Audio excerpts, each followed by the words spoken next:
It's turning into a full-scale crackdown in Canada. This is a live picture in Ottawa of protesters facing off with police. Police are arresting 2 leaders of the Freedom Convoy. They did that just last night, and they're moving in to make more arrests today, just as banks began to freeze the accounts of those linked to demonstrations on orders from Canada's Prime Minister, Justin Trudeau. And now, donors to the Freedom Convoy are facing harassment after a data breach on crowdfunding site revealed their names. A cafe owner in Ottawa broke down as she shared her story with our own Jesse Waters. Never in my 56 years have I ever experienced a country so divided, so full of hatred towards friends and neighbors. Sorry, I lost you there. So full of hatred towards their friends and neighbors. They may have opinions that differ from theirs, but they're so willing to publicly shame and humiliate and spew forth angry vitriol. We have been called terrorist. For the first 36 hours, we were inundated with hatred, with threats of violence. People threatened our team on the phone, telling them we're coming to get you. We're going to throw bricks through your window. You'll pay for this, you Nazi supporter. I personally have been called a disgusting pig of a woman and that I should rot in hell. Our rural shop out in Merrickville, Ontario, someone draped a large bed sheet over our sign. I'm sorry. It's been a tough few days, and I think, the sign read, "Tammy supports terrorists." Hard to listen to, and never forget it was so-called journalists that doxed women like this, just innocent business owners who gave to a cause they believed in, Julie. But alarming to me is the role of the government in all of this. I mean, it's really crystallized in my mind, the difference between the country we live in and our northern neighbor. When I saw a tweet like this last week, this is from the Ottawa police, and they're tweeting, anyone attempting to bring material support like gas, just supplies to these guys, could be subject to arrest. I mean, this is a very scary government in Canada. It's almost autocratic, it feels. I mean, they have a tyrant now. I mean, like Justin Trudeau is actually a tyrant. I mean, the fact that he's not only arresting people for speaking their mind and sticking up for themselves, considering they carried us through the pandemic. These truckers were the ones, when we had all those shortages of supplies, they were the ones delivering the toilet paper, for example, that this country was at a loss for. And the United States and Canada, played a huge role in supplying all of us while we were in lockdown, essentially. And so now that they're no longer needed, or I guess we just don't care about inflation anymore, so they are now being wasted, and all this energy on truckers who are just trying to do their jobs, for God's sakes. And the other thing that's I mean, it's crazy. I know that the dog thing we're supposed to talk about later, but I can't get over the pets. That they're actually threatening owners of animals. That if you, in fact, a government that will kill your dog for simply disobeying their orders is basically one of the tweets that we had lined up that basically states that if you are unable to care for your pet, we will take your pet away at your expense for a week. And if you don't come back and claim it, they're going to basically kill your dog. It's incredible that the autocracy is extending to the animals. You have the details on that, Emily. Yeah, it's government-sanctioned euthanasia, essentially, is what we're listening to. So take a look at what the government put out. This disgusting, callous, frankly, evil policy, especially in conjunction with the image Ottawa used of that little puppy. This is a truly nauseating display, and frankly, it conveys the heartless disregard for their community, right? Their citizens.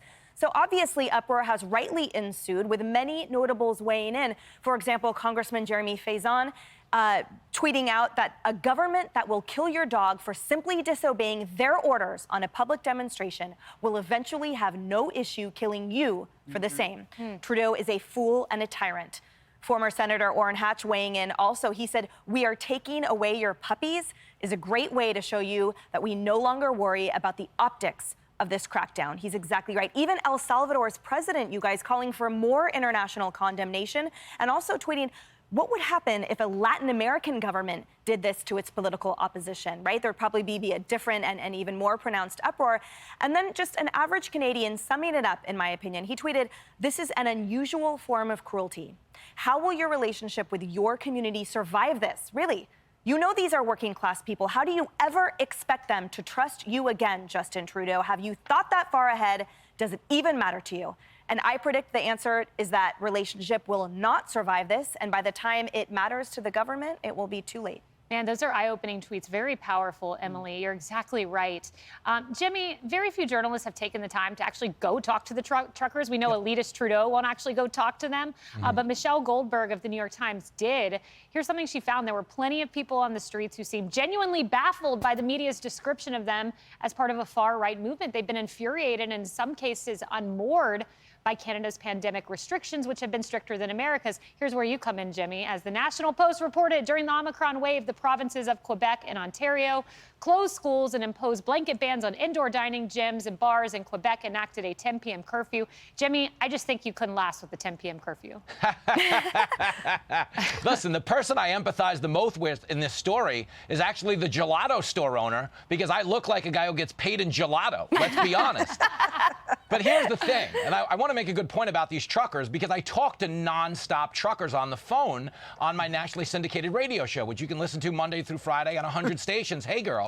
I have talked to so many truckers. I actually have to stop talking to truckers because I'm starting to say the word a boot. You understand? I've adopted their accent, but I want to echo that earlier point that this is not a conservative moment. This is a freedom moment. These are just objective observers who've seen flimsy science used as a justification to trample freedom. And they're not necessarily anti-vax, but they're very anti-autocracy. And that's what's going on here. But the one thing I want to say really quick is, as a former New York City cab driver, I normally am conditioned and calibrated to hate anyone who causes traffic. Like, when you sit all day in a cab, you'll get mad at a guy for getting hit by a bus. You'll be like, how dare you? It took me 20 minutes to merge. You should have looked both ways. But I have so much empathy for these truckers. Why? Because the longer they stay, the more it exposes just how shallow the entire left-wing playbook is, okay? Decrying them as every word salad term you can think of, none of which is supported by fact. Trudeau has lost the empathy on his side.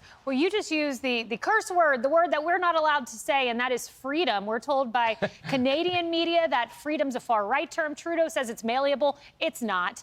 And then, of course, CNN says whatever that means. Well, here's a reminder, Dagan, from a president who I know, who I don't know, but I love very much. Here's a reminder. Let's listen.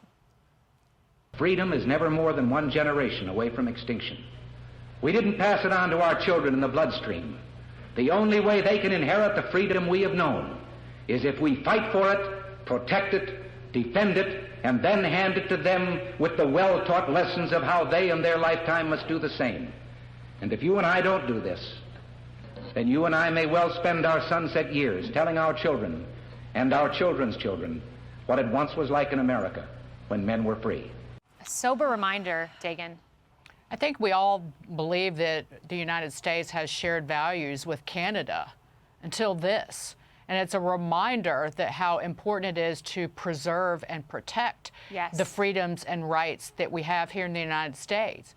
Even if you're against the truckers, even if you don't believe in them, to Jimmy's point, causing traffic, what have you, anyone who has read history should be very afraid when the government exercises extraordinary powers against a certain group of people, because next it will be you. It will be the group that you belong to.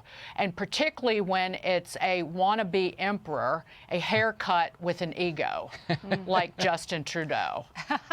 That is very well said. What a description.